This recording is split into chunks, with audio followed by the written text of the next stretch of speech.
हरियाणा की हर अपडेट के लिए बेल आइकन दबाएं और सब्सक्राइब करें STV हरियाणा न्यूज।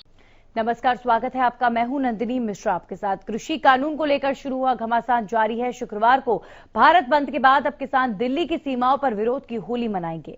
इस दौरान किसान नए कृषि कानून की प्रतियां जलाकर सरकार से कृषि कानूनों को रद्द करने की मांग दोहराएंगे। लेकिन बड़ा सवाल यह है कि क्या किसानों की काली होली के बाद सरकार वार्ता का रास्ता खोलेगी? एक रिपोर्ट देखिए।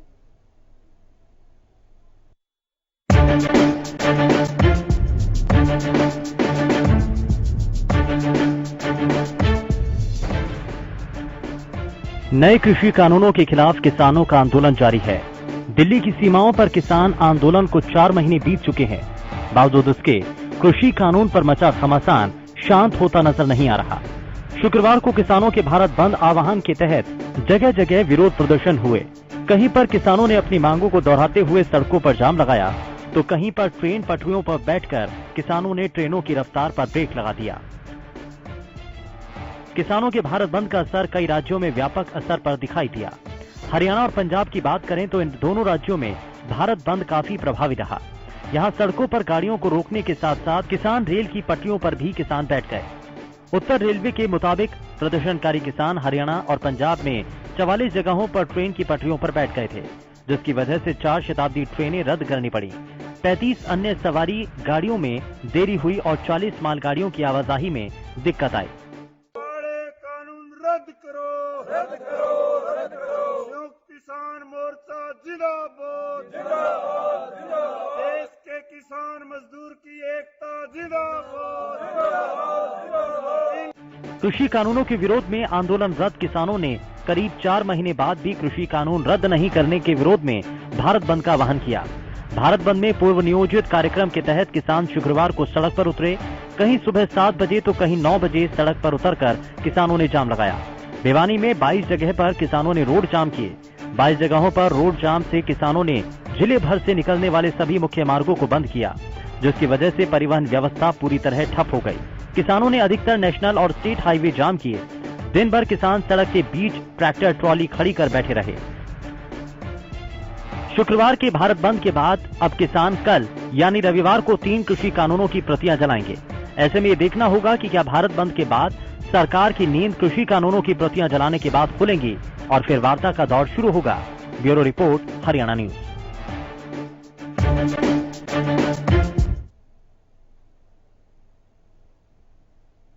तो कल के भारत बंद का क्या असर रहा और अब आगे किसानों की क्या रणनीति है? ऐसे कई सवाल हैं जिनका जवाब देने के लिए हमारे साथ मौजूद है भारतीय किसान यूनियन के राष्ट्रीय प्रवक्ता स्वामींद्र जी। बहुत बहुत स्वागत आपका। कल के भारत बंद को कितना सफल मानते हैं? क्या संदेश स्वामी जी देने की कोशिश की जा रही थी? और दूसरी बात यह कि अब आगे क्या रणनीति आंदोलन की? नंदिनी जी, जैसे आपको पता है कि भारत सरकार किस प्रकार से किसानों से बेरुखी बनाई हुई है। सिर्फ चंद पूंजीपतियों को लाभ पहुंचाने के लिए देश के तमाम संसाधन और जो भारत का जो अन्न भंडारण है उनके पास देना चाह रही है। तो ऐसे में किसानों के पास एक आंदोलन ही बचता है। तो लगातार आज 122वां दिन है और हम आंदोलन कर रहे हैं और आंदोलन के लिए हम जो है बिल्कुल वचनबद्ध हैं और सरकार से उम्मीद करते हैं कि जो सरकार ने डेडलॉक किया हुआ वार्ता रुकी हुई है, सरकार किसानों से वार्ता करे। पर आप देख रहे हैं कि सरकार चुनावों में व्यस्त है, ना कि लोगों की समस्या को सुलझाने में। सरकार जो है जानबूझ किसानों को अनसुना कर रही है। दिल्ली से 1500 किलोमीटर 2000 किलोमीटर की यात्रा करके सरकार चुनाव लड़ने मद्रास जा सकती है। सरकार जो है आपका जो है असम जा सकती है, सरकार बंगाल जा सकती है, पर किसानों से मात्र 20 किलोमीटर की दूरी जो है सरकार से दूर है, उसे सरकार तय नहीं कर रही है। और एक तरफ तो हरियाणा के मुख्यमंत्री बोलते हैं कि जो प्रधानमंत्री किसानों से एक काल की दूरी पर है। इसको हम समझ सकते हैं कि MTNL सरकार ने बेच दिया, लगभग बंद कर दिया, BSNL सरकार ने बंद कर दिया। जो जियो है वो सरकार के चहेतों के पास है। सरकार के जो चहेते हैं वो जियो से सरकार की बात नहीं होने देना चाहते, यानी कि कॉर्पोरेट सेक्टर कहीं ना कहीं सरकार के ऊपर लगाम लगाए हुए है कि किसानों से वार्ता ना हो सके। तो ऐसे में हमारे पास एक विकल्प और बचता है कि किसान आंदोलन को ही चलाएं और शांतिपूर्ण तरीके से जाए और महात्मा गांधी के बताए हुए मार्ग पे ही हम आगे बढ़े। और इसी को मद्देनजर रखते हुए हम होली के दिन होली दहन जो हम करेंगे, जहां हम होलिका का दहन करेंगे वहीं हम इन 3 काले कानूनों का भी दहन करेंगे अग्नि के अंदर। जी स्वामी जी, ठीक है, आंदोलन चल रहा है, अच्छी बात है, लेकिन सरकार तक आपकी आवाज पहुंच रही है या नहीं पहुंच रही? सरकार का रवैया तो कहीं ना कहीं यही बता रहा है कि अब सरकार जो है बात करने के मूड में नहीं नजर आ रही। लेकिन भारत बंद जब रखा गया तो सड़कें ब्लॉक की गई, रेलवे ट्रैक्स ब्लॉक किए गए। सरकार तक आवाज पहुंचानी है तो सरकार तक पहुंचाइए, लोगों को क्यों परेशान किया गया कल? नंदिनी जी बिल्कुल आप सही कह रहे हैं, लोगों को परेशानी के लोगों ने इसमें शामिल होकर हमारे साथ आंदोलन में सहयोग किया। आप देखिए किस प्रकार से लोग हमारे आंदोलन में शामिल हुए, किस तरह लोग चलकर आए, लेबर यूनियन हमारे बीच चलकर आई, एम्प्लॉइज हमारे साथ चलकर आए, टीचर हमारे पास चलकर आए, तमाम देश के हर वर्ग के लोग, भले वो नौकरी का पेशा थे, वो प्राइवेट नौकरियां करते हैं या वो मजदूरी करते हैं, भारत का किसान का बेटा और किसान मिलकर इस आंदोलन को लड़ रहा है। और भारत की जो आत्मीयता की ये जो है लड़ाई है, हम अपने अधिकारों की लड़ाई लड़ रहे हैं ताकि सरकार जो है देश को जो लूटे ना, और हम देश को लूटने से बचाने के लिए लड़ाई लड़ रहे हैं। आप देखें कि जिस प्रकार से गोरे अंग्रेज जो भारत में आए थे, जिसकी व्याख्या भगत सिंह ने अपनी जेल डायरी में भी की हुई है, अगर हम उसको पढ़ें उसमें क्लियर लिखा है कि देश की आजादी के बाद मुझे जो सबसे बड़ा खतरा है जो है गोरे अंग्रेजों से हम देश को आजाद करा लेंगे, पर काले अंग्रेज जो है देश को फिर गुलाम बना लेंगे। तो आज हमें देखने को मिल रहा है कि युवाओं के पास रोजगार नहीं है, किसान के पास उसका जो मूल्य का अधिकार नहीं है। तो ये तमाम बातें जो आज समझ में आ रही है कि देश को आर्थिक गुलाम बनाया जा रहा है, उस गुलामी की जंजीरें तोड़ने के लिए आंदोलन बहुत जरूरी है। जी, लेकिन हर आंदोलन की एक दिशा होती है सर, एक टारगेट होता है, एक लक्ष्य होता है। ठीक है, आप लोगों का लक्ष्य तीनों काले कानूनों की वापसी, लेकिन जब किसी आंदोलन पर सरकार ही मौन है तो आंदोलन का समाधान कब निकलेगा? आंदोलन का अंत कब होगा? आंदोलन अनिश्चित काल के लिए सर कैसे चल सकता है? क्या आजीवन आंदोलन चलेगा?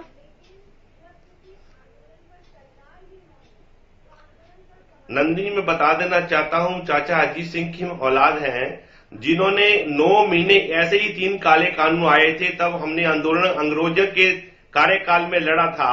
और हम महात्मा गांधी के मार्ग पर चलने वाले लोग हैं जिन्होंने लगातार आजीवन देश को आजाद कराने के लिए आंदोलन लड़ा। और महात्मा गांधी के जो संघर्ष से और हमारे महापुरुषों के संघर्ष से आज हमें आजादी मिली है। से तुलना करते हैं, मैं एक बार फिर आपके सामने वही सवाल करूंगी, इससे पहले भी कर चुकी हूं कि ये सरकार जो है लोगों द्वारा चुनी गई सरकार है, लोकतांत्रिक व्यवस्था की सरकार है, तो क्या इस सरकार का अंग्रेजों से कंपैरिजन होना सही है?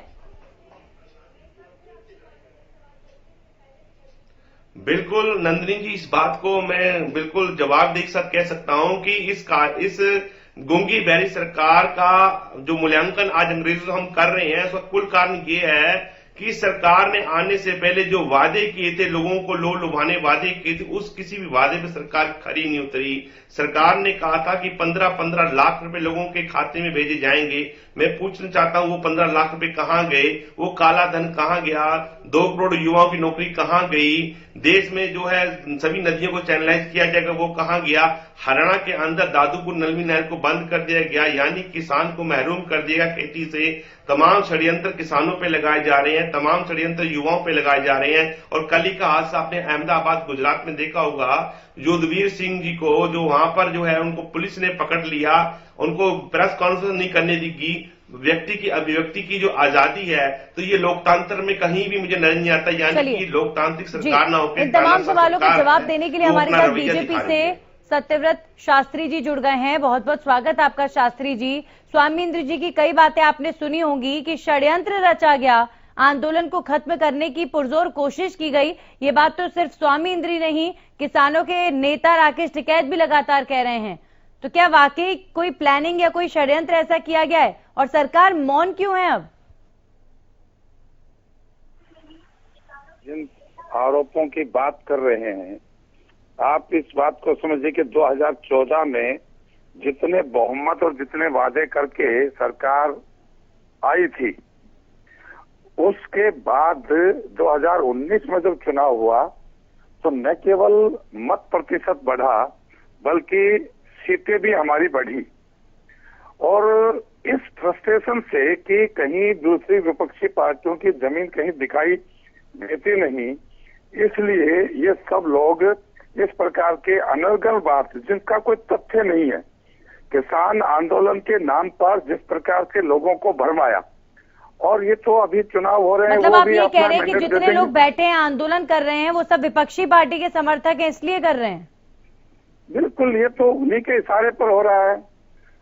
जब आप देखिए कि केवल हरियाणा में ही ये सब हंगामा करके और कोशिश करने के बाद भी पूरे देश में कोई वातावरण सरकार के खिलाफ नहीं बना, तो इनमें एक फ्रस्ट्रेशन आ रहा है कि ये कैसे हो, उठे कैसे।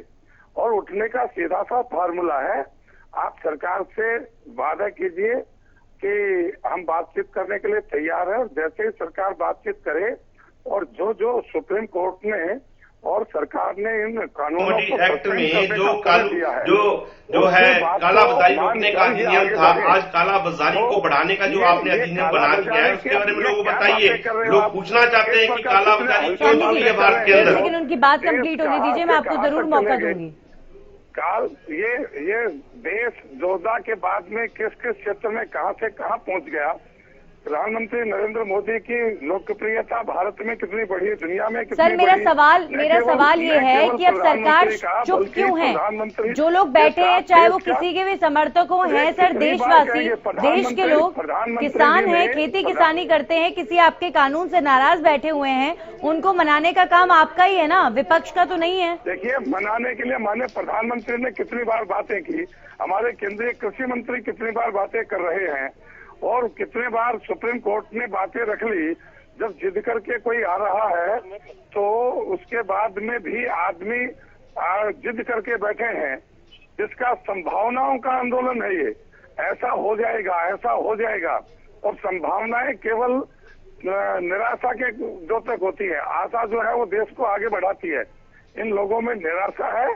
फिर भी मैं आग्रह करूंगा कि अपना फ्रस्ट्रेशन हटा के और सरकार के जो सुप्रीम कोर्ट, माननीय सुप्रीम कोर्ट से तो बड़ी कोई चीज नहीं है, माननीय सुप्रीम कोर्ट। स्वामी जी चलिए उनका जवाब भी ले लेते हैं, आप भी बने रहिए हमारे साथ। शास्त्री जी जरा स्वामी जी की बात भी सुन लेते हैं। इतने बड़े बड़े आरोप आपने लगाए हैं, क्या विपक्ष की पार्टी के समर्थक है क्या आप लोग, स्वामी जी?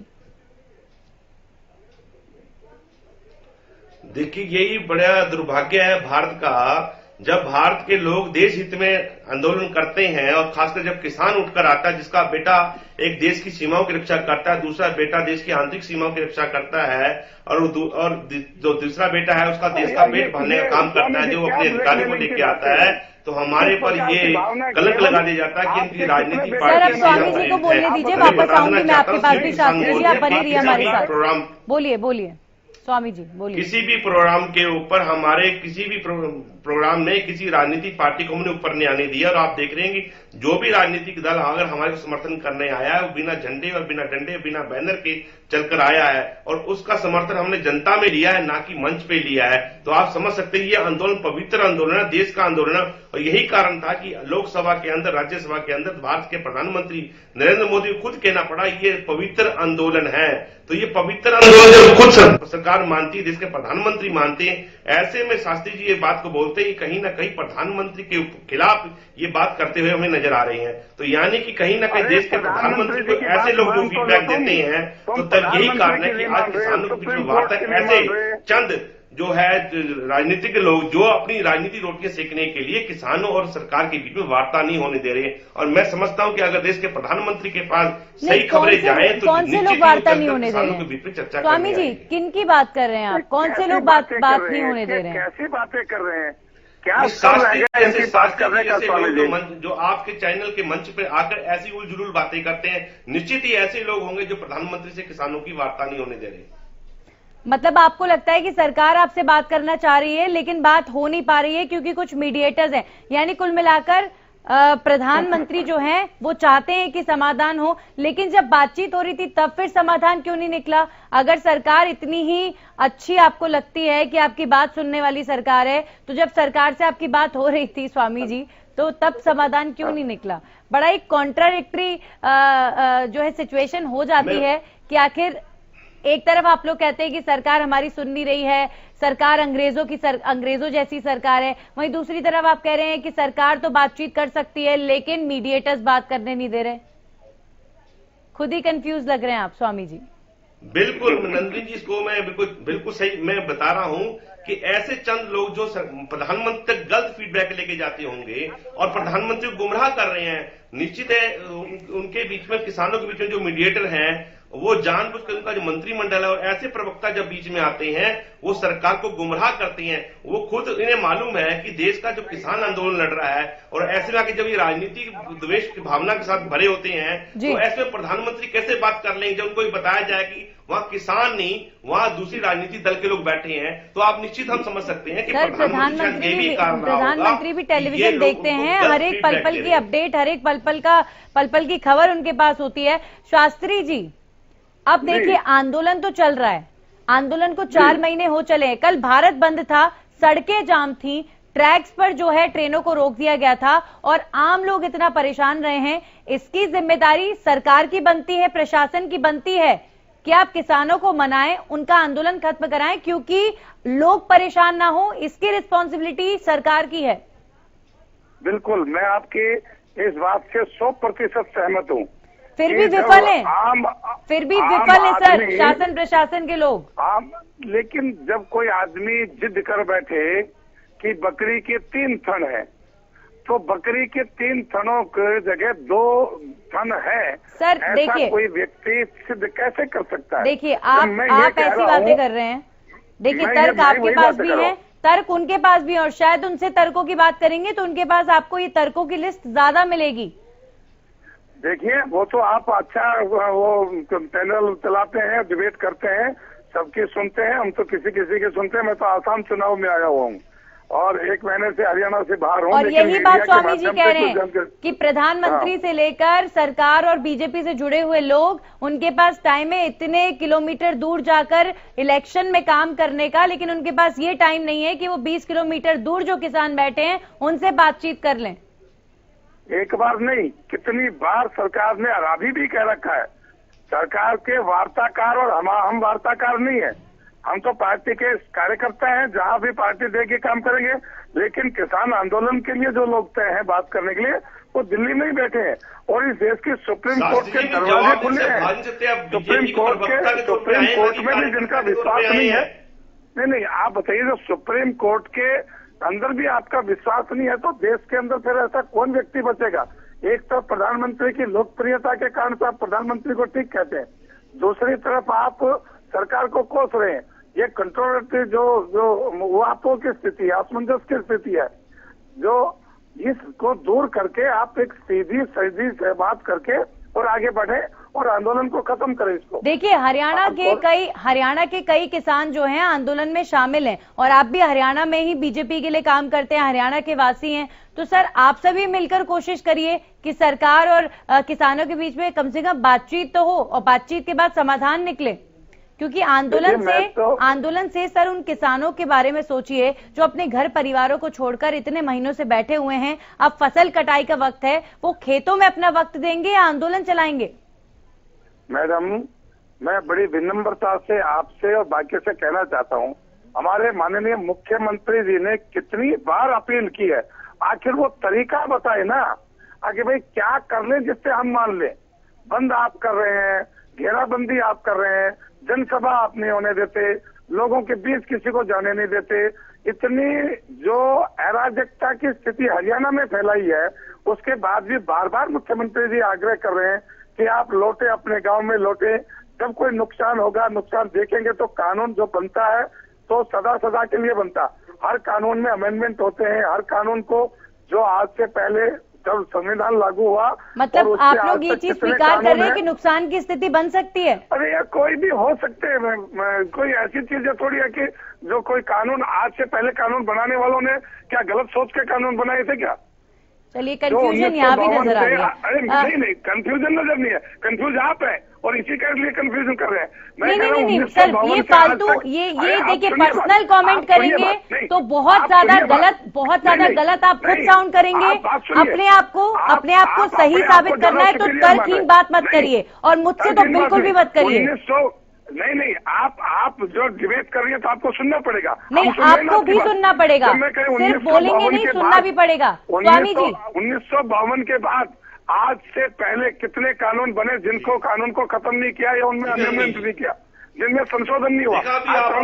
आप देखिए, आप लोगों से जब बात होती है तो फ्रस्ट्रेट हो जाते हैं आप लोग। सवाल पसंद नहीं है, सिर्फ बोलना पसंद है। स्वामी जी, आप सुनना नहीं चाहते? स्वामी जी, नहीं बिल्कुल सर, इतनी देर से प्रोग्राम चल रहा है, आपको भी सुन रहे हैं और स्वामी जी को भी सुनेंगे। स्वामी इंद्र जी, नहीं, मेरे पास समय नहीं अभी सुनने के लिए। सर, मेरे पास भी वक्त की कमी है। आप जुड़े, आपका बहुत बहुत धन्यवाद, thank you so much. Swami ji, वाकई ये बड़ा अजीबोगरीब सिचुएशन हो जाता है हमारे लिए भी कि जब हम इनसे सवाल करते हैं तो कई लोग फ्रस्ट्रेट हो जाते हैं, लेकिन सवाल भी जरूरी है सर, उनके जवाब भी जरूरी हैं। और वाकई ये भी समझना जरूरी है कि जो सिचुएशन इस वक्त चल रही है, दोनों पक्षों को अब आगे आना होगा, क्योंकि देश हित के लिए दोनों ही पक्ष प्रतिबद्ध हैं और देश हित में यही सही होगा कि जल्द से जल्द जो है समाधान निकले। जी नंदिनी जी, मैं आपकी बात से सहमत हूं। इसीलिए हम बार बार कह रहे हैं, सरकार के द्वारा जो डेडलॉक लगा है, डेडलॉक को सरकार को खत्म करना चाहिए। वार्ता का माहौल जो सौहार्द करना चाहिए, ताकि दोनों पक्ष मिलकर चर्चा करें और देश हित में जो है रास्ता खुले। पर सरकार जानबूझकर, आप देख रहे हैं किस प्रकार से किसानों को जो परेशान करने का काम कर रही है, देश की आम जनता को परेशान करने का काम कर रही है, दिल्ली को बंदी बनाने का जो सरकार ने काम किया है, ये तमाम बातें आप समझ सकते हैं और आप देख सकते हैं चारों तरफ दिल्ली के चारों तरफ खाई जो सरकार द्वारा खोदी गई है, सड़कें सरकार द्वारा अवरुद्ध की गई हैं, सरकार द्वारा सड़कों पे कीले लगाई गई हैं, बड़ी बड़ी कटीले तार लगाए गए हैं। तो ये कौन कर रहा है? ये सरकार कर रही है। सरकार जानबूझकर अपनी जवाबदेही से भागने के लिए ये सारे काम कर रही है, कुछ चंद पूंजीपतियों को फायदा पहुंचाने के लिए। देश के तमाम संसाधन उनकी झोली में जो सरकार डालना चाहती, 70 साल की गाड़ी कमाई भारत की लूट कर काले अंग्रेजों के जो है झोली में सरकार डालने का काम कर रही है। चलिए, बहुत बहुत शुक्रिया आपका हमारे साथ जुड़ने के लिए। तो ये थे भारतीय किसान यूनियन के राष्ट्रीय प्रवक्ता स्वामी इंद्र, जो लगातार यही कह रहे हैं कि कृषि कानून की वापसी को लेकर तो किसान कल भी खड़ा था और आगे भी खड़ा रहेगा। आप देखते हैं कि सरकार का क्या रुख होता है। क्या इलेक्शन के बाद सरकार किसानों से बात करेगी? क्या कोई पॉसिबिलिटी बातचीत की बनेगी? क्योंकि बातचीत होगी तभी समाधान होगा। इसी के साथ खास पेशकश में इतना ही।